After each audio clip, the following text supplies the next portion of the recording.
దూరదర్శన్ సప్తగిరి ప్రేక్షకులందరికీ నమస్కారం. Career guidance కార్యక్రమానికి స్వాగతం. ఈనాటి కార్యక్రమంలో యూపీఎస్సీ ప్రిపరేషన్లో మెలకువలు అనే అంశం గురించి తెలుసుకుందాం. యూపీఎస్సీ అనేది చాలామందికి డ్రీమ్. సో ఆ డ్రీమ్ని ఫుల్ఫిల్ చేసుకోవడానికి స్ట్రాటజీ ఏంటి, ఎలా ఇంప్లిమెంట్ చేయాలి అనే అంశం గురించి వివరించడానికి మనతో పాటు ఉన్నారు విషయ నిపుణులు, UPSC expert, retired assistant commissioner officer Shri Ramakrishna Reddy గారు. వారితో మాట్లాడి మరిన్ని వివరాలు తెలుసుకుందాం. నమస్కారం సార్. నమస్తే. యూపీఎస్సీ ఆస్పిరెంట్స్కి మీరు ఇచ్చే సజెషన్స్ ఏంటంటారు? ఈ యూపీఎస్సీని క్లియర్ చేయాలి అనేటటువంటి ప్రతి భారతీయుడి యొక్క కళ. చదువుకున్నటువంటి ప్రతి భారతీయుడు ఇంతకంటే హయ్యెస్ట్ ఉద్యోగము ప్రపంచంలో ఉండదండి. ఎందుకంటే మనం ఒకవేళ పొలిటీషియన్ అయితే ప్రధానమంత్రి అయినా, ముఖ్యమంత్రి అయినా, మినిస్టర్ అయినా 5 సంవత్సరాల వరకే మనము అధికారంలో ఉంటాం. మీరు కానీ ఐఏఎస్కి సెలెక్ట్ అయితే మీరు minimum based on your age you will be in bureaucratic services for not less than 35 to 40 years of service. ఇప్పుడు for example Tina Dabi. So 2015లో టినా దబీ అనేటటువంటి ఒక ఢిల్లీ బేస్డ్ అమ్మాయి 22 సంవత్సరాల వయసులో she got selected for IAS. ఆమె ఎప్పుడు రిటైర్ అవుతుందండి? అరౌండ్ 38 years ఆఫ్ సర్వీస్ ఆమె పుటప్ చేస్తుంది. ఆమె రిటైర్మెంట్ స్థాయి ఎట్లా ఉంటుందంటే, సో క్యాబినెట్ సెక్రటరీ స్థానంలో ఆమె రిటైర్డ్ అవుతుంది. ఇంత లాంగ్ కెరీర్ ఏ సర్వీసులో కూడా దొరకదు. ఈమె 38-36 సంవత్సరాల ఐఏఎస్ కెరీర్లో ఆమె టచ్ చేయని డిపార్ట్మెంట్ ఉండదు, ఆమె ప్రిపేర్ చేయనటువంటి పాలసీ ఉండదు, ఆమె ఎగ్జిక్యూట్ చేయనటువంటి పబ్లిక్ పాలసీ ఉండదు. కాబట్టి వైడ్ రేంజ్ ఆఫ్ నాలెడ్జ్ సమాజానికి ఇస్తుంది. అలాగే సమాజం యొక్క రూపురేఖలను మార్చడానికి కూడా ఆ లెంగ్దియెస్ట్ సర్వీస్ చాలా ఉపయోగపడుతుంది. సో ఆమె సర్వీస్ 38 years మన గవర్నమెంట్ సర్వీస్లో ఉంటుంది. ఎవరన్నా ఉండగలరా అన్ని సంవత్సరాలు? కాబట్టి ప్రతి విద్యార్థి, డిగ్రీ కంప్లీట్ అయిన ప్రతి విద్యార్థి యొక్క డ్రీమ్ ఏమిటయ్యా అంటే ఐఏఎస్ కావడం. సో ఐఏఎస్ ఇది మనము నెరవేర్చగలమా? నెరవేర్చలేమా? దీనిని నెరవేర్చుకోవటానికి ఏమి చేయాలి? నెరవేర్చలేకపోవడానికి కారణాలేమిటి అనేది మనం కానీ ఒకసారి ప్రశ్నించుకుంటే మనకు తెలిసే ఆన్సర్లు రెండే. ఒకటి, ఈ ఐఏఎస్ అనేటటువంటిది కల కాదు, దీనిని మనము సాధించవచ్చు. ఒక పెద్ద అపోహ ఏమిటంటే, మనము ఐఏఎస్ చదవాలి అంటే తప్పనిసరిగా ఢిల్లీ వెళ్ళాల్సిందే. Delhi is not Mecca for IAS. మన ఇంట్లో కూర్చొని మనము సరి అయినటువంటి గైడెన్స్ క్రింద ఉండి సరి అయిన పుస్తకాలు తీసుకొని సిలబస్ని అవగాహన చేసుకొని మనము ఓల్డ్ క్వశ్చన్ పేపర్స్ని అధ్యయనం చేసి రైటింగ్ ప్రాక్టీస్ చేస్తూ ఉంటే 1 సంవత్సరంన్నరలో మన ఇంటి దగ్గర కూర్చుని వితౌట్ ఎనీ కోచింగ్ ఐఏఎస్ని సాధించవచ్చు. కాబట్టి ఇది కల కాదు, ఇది నిజం. కానీ నిజం చేసుకోవాలంటే మనం ఏం చేయాలి? మనకు ఒక డిసిప్లిన్ ఉండాలి, మనకు ఒక డివోషన్ ఉండాలి.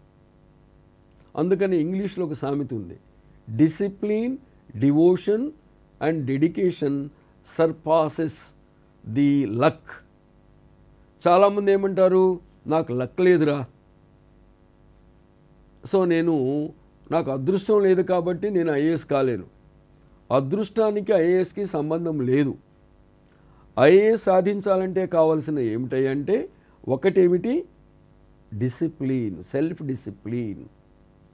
2 డెడికేషన్. 3 మీ డివోషన్. 4 right approach. ఈ 4 మన దగ్గర ఉంటే మనము ఐఏఎస్ సాధించవచ్చు. ఇక రెండో ప్రశ్న వేస్తారు చాలామంది, ఎన్ని గంటలు చదవాలి, ఎన్ని రోజులు చదవాలి, ఎన్ని సంవత్సరాలు ప్రిపేర్ కావాలి అనేటటువంటి కామన్ ప్రశ్న తల్లిదండ్రుల్లో ఉంటుంది, యాస్పిరెంట్స్లో ఉంటుంది. సో నా అనుభవం ప్రకారము ఇప్పుడు నేను కూడా సివిల్స్ అటెంప్ట్ చేసి అప్పుడు మేము రాసేటప్పుడు మాకు ఓన్లీ 3 అటెంప్ట్సే, మాకు 26 సంవత్సరాల ఏజ్ లిమిట్. సో అసలు ఓసీ వాడు 24 ఏళ్ళ దాకా ఐఏఎస్ ఎలా రాయాలో కూడా తెలియదు. సో ఇప్పుడంటే మనకు చాలా కోచింగ్ సెంటర్స్ వచ్చాయి. సో సోషల్ మీడియా ఉంది, న్యూస్ పేపర్స్ ఉన్నాయి, కోచింగ్ సెంటర్స్ అన్నీ కూడా మనకి ఎన్లైటన్ చేస్తున్నాయి. సో మేము ప్రిపేర్ అయ్యేటప్పుడు ఏమీ లేదు మాకు. ఇప్పుడు నేను మొదటిగా చెప్పినట్లు if you start right from the first degree onwards మీరు కానీ ప్రిపరేషన్ స్టార్ట్ చేసినట్లయితే ఈ ఐఏఎస్ అనేది మీరు సాధించవచ్చు. ఎందుకు నేను చెప్తున్నాను, ఆ విధంగా నా దగ్గర ట్రైన్ అయిన వాళ్ళు చాలామంది ఉన్నారు. సో రమారమి చాలామంది డిగ్రీ అయిపోయిన తర్వాత స్టార్ట్ చేసిన వాళ్ళు ఉన్నారు. చాలామంది ఎంటెక్ అయిన తర్వాత బీటెక్ అయిన తర్వాత స్టార్ట్ చేసి ర్యాంక్స్ సాధించిన వాళ్ళు ఉన్నారు. వాళ్ళు ఎందుకు ఎలా సాధించారు అంటే వాళ్ళకు ఒక రైట్ అప్రోచ్ తెలిసింది, 2 రైట్ మెంటర్ దొరికాడు, 3 రైట్ ప్రాసెస్లో వాళ్ళ ప్రిపరేషన్ స్టార్ట్ చేశారు. ఈ 3 కానీ కలిసినట్లయితే మనం ఐఏఎస్ సాధించడం అనేది చాలా ఈజీ. అందుకని మనం ఐఏఎస్ సాధించాలంటే ప్రధానంగా కావలసినటువంటి 3 విషయాలు గుర్తుపెట్టుకోవాలి. ఒకటి, నేను ఆల్రెడీ చెప్పినట్లు you have a clear understanding about the exam pattern. Second, collect the right material, standard books. 3, complete conceptual clarity. 4, you have to pay attention on writing practice. 5, revision. 6, good mentorship. ఈ good mentor ఏం చెప్తాడంటే ప్రధానంగా ఏమి చదవాలి ఏమి చదవకూడదు. ఎందుకంటే ఈ రోజుల్లో మన సోషల్ మీడియా కానివ్వండి, వెబ్సైట్స్ కానివ్వండి, సో మ్యాక్సిమం నాకు తెలిసినంత వరకు ఒక 50 నుంచి 60 వేల వెబ్సైట్స్ ఉన్నాయి. మీరు ఏది ఓపెన్ చేస్తే గూగుల్లో ఐఏఎస్ కోచింగ్ అని కొడితే ఒక పరంపర స్టార్ట్ అవుతుంది. సో మనకున్న బ్యాడ్ హ్యాబిట్ ఏమిటి, మనం స్టాండర్డ్ టెక్స్ట్ బుక్ చదవకుండా మన కాన్సన్ట్రేషన్ అంతా కూడా ఆ వెబ్సైట్ల మీద ఉంటుంది. ఆ వెబ్సైట్లో రిలీజ్ చేసేటువంటి మెటీరియల్ ఏ మేరకు మన ఎగ్జామ్ రిలవెంట్గా ఉంటుంది అనేది మనం గమనించడానికి కొంత టైం పడుతుంది. అప్పటికే మనకి 2-3 అటెంప్ట్లు అయిపోతాయి.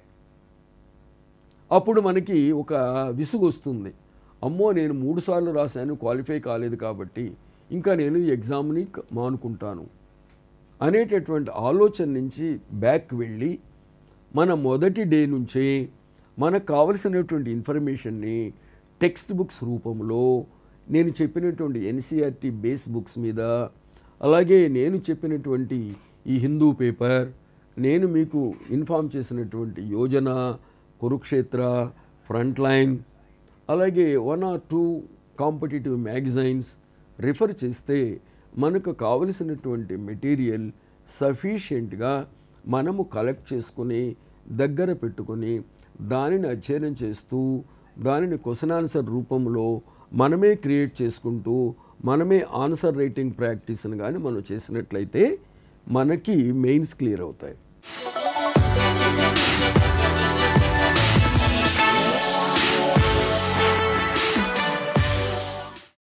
మెయిన్ ఎగ్జామినేషన్లో హై స్కోర్ సాధించడానికి కావాల్సినటువంటి ప్రధానమైన అంశం ఏమిటంటే రైటింగ్.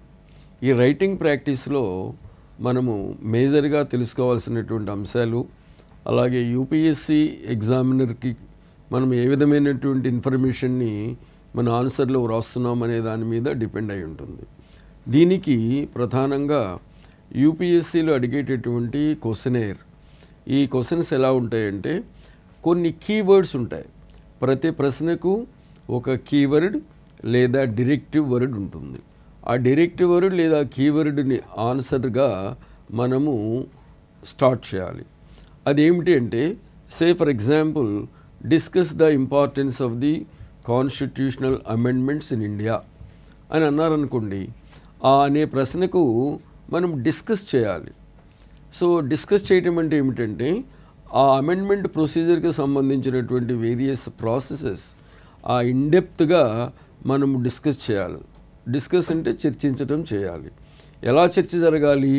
అమెండ్మెంట్ అంటే ఏమిటి, అమెండ్మెంట్ ఎందుకు తీసుకొస్తున్నారు, అమెండ్మెంట్ యొక్క ప్రాముఖ్యత ఏమిటి, గతంలో తీసుకొచ్చినటువంటి ఆ అమెండ్మెంట్స్ యొక్క ఇంపాక్ట్ ఏ విధంగా ఉంది అనే అంశాల చుట్టూ మన ఆన్సర్ తిరగాలి. అందుకనే మన ఆన్సర్ ఎప్పుడు కూడా ఆ కీవర్డ్ ప్రకారం మనం ఆన్సర్ రాయాలి. ఇది ఒక పాయింట్. రెండో పాయింట్ ఏమిటంటే, కీవర్డ్ గమనించిన తర్వాత మనం ముఖ్యంగా చూడవలసింది ఏమిటంటే ఇంట్రడక్షన్. ఇంట్రడక్షన్ అనేది చాలా చాలా ముఖ్యమైనటువంటి అంశం. సో ఇంట్రడక్షన్లో ప్రధానంగా 2 రకాలుగా ఉంటాయి. ఒకటేమిటంటే importance of the topic, 2 conclusive part of the టాపిక్లో కూడా మనం ఇంట్రడక్షన్ ఇవ్వచ్చు. అందుకనే మనకు మ్యాక్సిమం ఇంట్రడక్షన్ ఎలా ఇవ్వాలి అంటే, your introduction should arrest the readers mind and induce him in to the reading of your answer. అంటే ఏమిటి? మనము రాసినటువంటి ఇంట్రడక్షను ఆ ప్రశ్నకు తగినదిగా ఉండి, మన ఎగ్జామినర్ మన మెడలు పట్టుకొని ఆన్సర్లోకి దించి మనం ఏం రాస్తున్నామో అది చదివే విధంగా మన ఇంట్రడక్షన్ ఉండాలి. అప్పుడు the first impression is best impression. అందుకని introduction is the first important dimension to your answer writing. Second, body of content. So body of content ఏమిటి? ఆ ఇవ్వబడినటువంటి ప్రశ్నకు సంబంధించినటువంటి అంశాలన్నింటినీ కూడా ఒక క్రమ పద్ధతిలో వ్రాయాలి. ఏమడిగారు ఇక్కడ? అమెండ్మెంట్ ప్రొసీజర్ అడిగారు, ఇంపార్టెన్స్ అడిగారు, మూడవది ఇంపాక్ట్ ఆఫ్ దోస్ అమెండ్మెంట్స్ అడిగారు. ఇవి 1 by 1 మన యొక్క బాడీ ఆఫ్ కంటెంట్లో రావాలి. ఇది సెకండ్ డైమెన్షన్. ఇక థర్డ్ పార్ట్ ఏమిటి ఆన్సర్లో అంటే మనకి conclusion. So conclusion is very important. So conclusion అంటే మనం జనరల్గా ముగింపు అంటాం. ఈ ముగింపు దేనికి సంబంధించింది అయి ఉండాలి అంటే అమెండ్మెంట్ ప్రొసీజర్, అమెండ్మెంట్ ఇంపాక్ట్, ఈ రెండింటిని మనము కంక్లూడ్ చేస్తూ మనం ముగింపు ఇవ్వాలి. సో ఇది మొదటిగా మనము గమనించవలసినటువంటి ఒక మెళుకువ. ఈ మెళుకువని మనము తూచా తప్పకుండా మన ఆన్సర్ రైటింగ్లో ప్రాక్టీస్ చేయాలి అంటే you have to practice certain old questions and also some topical questions. మనకున్న సిలబస్ మీద టాపిక్, సబ్ టాపిక్లో ఇలాంటి ప్రశ్నలు ఏమైనా మనకు అడగడానికి అవకాశం ఉందా అనేటటువంటి ఒక క్లియర్ పిక్చర్ని మన మైండ్లో ఫ్రేమ్ చేసుకుని మన ప్రిపరేషన్లో వీటన్నింటినీ కూడా కలుపుకుని వెళ్ళాలి. ఇది. సో రెండవది ఏమిటి? రెండవ ముఖ్యమైనటువంటి ఆస్పెక్ట్ ఏమిటంటే మన రైటింగ్ అనేటటువంటిది it is completely based on 3 letters concept. ఏమిటా 3 letters కాన్సెప్ట్ అంటే ఏ యాక్యురసీ అనేది ఉండాలి మన ఆన్సర్లో, 2 బ్రెవిటీ ఉండాలి, 3 క్లారిటీ ఉండాలి. దీన్ని ఏమని పిలుస్తారు సాధారణంగా అంటే ఏబీసీ రైటింగ్ అని చెప్పేసి అంటాం మనం. సో మనం అకాడమిక్ లెవెల్లో లాగా మనకి ఏది పడితే అది రాసేస్తే మనకు మార్కులు పడవు. సో ఇక్కడ కాంపిటేటివ్ ఎగ్జామినేషన్లో ఆ ప్రశ్నకు తగిన ఆన్సర్ని మనము చూస్ చేసుకుని ఆ థాట్ ఫ్రేమ్వర్క్ని మనం ఫ్రేమ్ చేసుకోవాలి మన మైండ్లో. ఆ థాట్ ఫ్రేమ్వర్క్ని ఎప్పుడైతే మనం ఫ్రేమ్ చేసుకుంటామో ఆ థాట్ ఫ్రేమ్వర్క్లోనే ఒకటి యాక్యురసీ రావాలి. యాక్యురసీ అంటే ఏంటండి? మనం జనరల్గా తెలుగులో ఏం చెప్తాము? ఒక నిబద్ధత కూడినటువంటి answer. So correct answer. So మనము డీవియేట్ కాకూడదు. అడిగిన ప్రశ్నకు మన ఆన్సర్ డీవియేట్ కాకుండా ఉండటమే యాక్యురసీ ఆఫ్ ది రైటింగ్ అంటాము. రెండేమిటి? బ్రెవిటీ. సో బ్రెవిటీ అంటే సంక్షిప్తంగా రాయాలి. సో మన ఆన్సర్ని లెంగ్దీగా వ్రాయకూడదు. ఎందుకు లెంగ్దీగా వ్రాయకూడదు అంటే మనకు అక్కడ వర్డ్ లిమిట్ ఉంది. ఆ వర్డ్ లిమిట్ ఏమిటి? మన ప్రశ్నకు 200 wordsలో ఆన్సర్ రాయాలి, కొన్ని ప్రశ్నలకు 250 wordsలో ఆన్సర్ రాయాలి. కాబట్టి మనం రాసేటువంటి ఆన్సరు చాలా కన్సైజ్గా, సక్సింక్ట్గా, చాలా బ్రెవిటీగా ఉండాలి. ఆ బ్రెవిటీకి ఎప్పుడైతే మనం ఆన్సర్ ఇస్తామో మన యొక్క ఆన్సర్కి తగినటువంటి మార్కులు రావడానికి స్కోప్ ఎక్కువ ఉంటుంది. ఇక మూడవ అంశం ఏమిటి? క్లారిటీ. మనం ఏదైనా పాయింట్ చెప్తున్నామంటే that point should be clear one. దానికి మరలా ఎక్స్టెండ్ అయ్యేటటువంటి ఆన్సర్ని వ్రాసేటప్పుడు మనము కొన్ని తప్పులు చేయడానికి అవకాశం ఉంటుంది. అందుకనే whatever the point you want to explain that should be written either in the bullet form or in the point form, that's all. So అడిగిన ప్రశ్నకు మనం ఇచ్చేటటువంటి ఆన్సరు చాలా క్లుప్తంగా, క్లియర్గా, అలాగే తగినటువంటి ఆన్సర్ని మనం ఇవ్వగలిగినప్పుడు మనకు ఎక్కువ మార్కులు రావడానికి స్కోపు ఉంటుంది. సో కాబట్టి మనము తీసుకోవాల్సిన జాగ్రత్తలు ఏమిటంటే మన రైటింగ్లో ఒకటి, our answer should be an accurate one. Second is called your answer should be a concise or a succinct answer, or third point is called it is so clear. So ఈ clarity అనేది కానీ miss అయినట్లయితే ఆన్సర్లో beat round the bush లాగా అవుతుంది. మనం చెప్పిందే చెప్పడం అవుతుంది, ఎక్కడో మిస్ కుట్టేస్తాము పాయింట్ని, అప్పుడు మనకు ఆ మార్క్స్ క్లియర్గా పడవు. సో దీన్ని మనము మాస్టరైజ్ చేయాలంటే ఏం చేయాలి అనేది ఇక్కడ ప్రశ్న ఉత్పన్నమవుతుంది. మనము right from the preliminary stage నుంచి కాన్సెప్ట్స్ మనము అంతా కూడా వ్రాసుకోవాలి, మనం నోట్స్ తయారు చేసుకోవాలి. దీన్ని ఏమంటామంటే నోట్ మేకింగ్ ప్రాసెస్.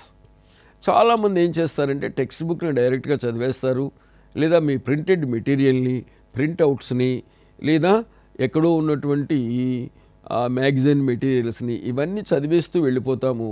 ఆన్సర్ మాత్రం మనం తయారు చేసుకోలేము. ఆన్సర్ టు మనము చేయాలి అంటే ముందు కాన్సెప్ట్ మీద క్లియర్ పిక్చర్ మనకు రావాలి. ఒకటి కాన్సెప్ట్ ఎప్పుడైతే తెలుస్తుందో ఆ కాన్సెప్ట్ ఎలా అప్లై చేయాలి రెండో అంశం తెలుస్తుంది. మూడో అంశం ఏం తెలుస్తుంది? ఆ అప్లికేషన్కి కరెంట్ అఫైర్ ఏ విధంగా జోడించాలో తెలుస్తుంది. కాబట్టి ఇప్పుడు మనకు 3 ఆస్పెక్ట్స్ మనం గమనంలోకి తీసుకోవాలి. ఒకటి, first of all you need some clear idea, understanding about the concept. Second ఏమి కావాలి? It's application. సో థర్డ్ ఏం కావాలి? థర్డ్ మనకేం కావాలి? కరెంట్ నాలెడ్జ్ కావాలి. ఇప్పుడు suppose today the major topic of the world is artificial intelligence. ఈ artificial intelligence ఏ ఏ రంగాలలో ఎంత మేర ఉపయోగకరంగా ఉంటుంది అని అడిగారు అనుకోండి. సో ఇప్పుడు మనం ఫస్ట్ తెలుసుకోవాల్సిన అంశం ఏమిటి? What is artificial intelligence, how it was evolved, then what are the areas to be covered under the artificial intelligence. Then if we apply this artificial intelligence either in agriculture, S&T, banking and so on and so forth, ఈ areas అన్నిటి మీద మనకు ఒక clear idea అనేది రావాలి. అందుకని నేను మీకు మొదటి నుండి ఒకే ఒక అంశం చెప్తున్నా, you need understanding of the concept, you need it's application, you need it's current application. ఈ రకంగా మనము ఈ 3 స్టేజెస్లో కానీ ఆ క్వశ్చన్ని మనం ప్రిపేర్ చేసుకున్నట్లయితే, అంటే ప్రిపేర్ చేసుకోవటం అంటే ఏమిటి దాని అర్థం? ఈ కాన్సెప్ట్ను అవగాహన చేసుకోవటం, అవగాహన చేసుకున్నటువంటి కాన్సెప్ట్ ఏ ఏ రంగాలలో అప్లై అవుతుంది తెలుసుకోవడం. మూడో కాన్సెప్ట్ ఏమిటి? అవి అప్లై చేస్తే ఆ రంగము ఏ విధంగా అభివృద్ధి చెందుతుంది అనే దాని మీద మనకు ఒక క్లియర్ ఐడియా వచ్చినప్పుడు దాని మీద ఆర్టిఫిషియల్ ఇంటెలిజెన్స్ మీద ఏ రంగంలో ఏ ప్రశ్న ఏ విధంగా వచ్చినా మనం ఆన్సర్ చేయడానికి అవకాశం ఎక్కువగా ఉంటుంది. అందువలన మనము తెలుసుకోవాల్సినటువంటి ఒక మెళుకు ఏమిటంటే ఆన్సర్ రైటింగ్ ప్రాక్టీస్లో concept clarity, application, then what is another thing is current application of the knowledge. ఈ మూడింటిని మనము సమపాళ్లలో అవగాహన చేసుకొని నోట్స్ని తయారు చేసుకోవాలి.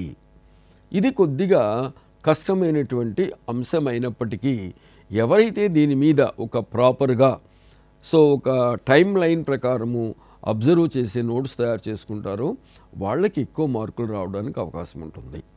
So this is the writing practice. ఇక నెక్స్ట్ ఏం చేయాలంటే మనం చేయవలసినటువంటి ప్రధానమైనటువంటి ఇది old question papers. So last 5 years question papers అన్నీ మనము కలెక్ట్ చేసుకుని మన ఎస్ఏ పేపర్స్లో, అలాగే మన GS1, GS2, GS3, GS4, 5 ఈ పేపర్స్ యొక్క ఓల్డ్ పేపర్స్ లాస్ట్ 5 years నుంచి కలెక్ట్ చేసుకుని ముందుగా మనము ప్రాక్టీస్ చేయాల్సిన ఆ ప్రశ్నలకు మనము ఆన్సర్ రాయడం.